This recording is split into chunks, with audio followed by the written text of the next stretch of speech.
ಸೋದರ ಸಂಬಂಧವನ್ನು ಬೆಸೆಯಬೇಕಾಗಿದ್ದ ನೀನು ನಮ್ಮೇರುವರ ಮಧ್ಯದಲ್ಲಿ ಕಮರೆಯನ್ನೇಕೆ ಸೃಷ್ಟಿಸಿದೆ ತಾಯಿ?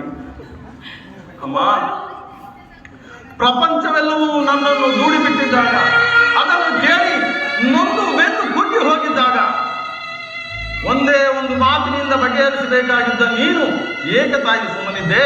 ಏಕಮ್ಮ ಸುಮ್ಮನಿದ್ದೆ? ಏಕೆ ತಾಯಿ? ನನ್ನ ಪ್ರಶ್ನೆಗಳಿಗೆ ನಿನ್ನ ಬಳಿ ಉತ್ತರವಿಲ್ಲವೇ? ಹೋಗಲಿ ಬಿಡು ತಾಯಿ, ನನ್ನ ಪ್ರಶ್ನೆಗಳೆಲ್ಲವೂ ನಿನ್ನ ಪಾಲಿಗೆ ಪ್ರಶ್ನೆಗಳಾಗಿ ಉಳಿಯಲಿ.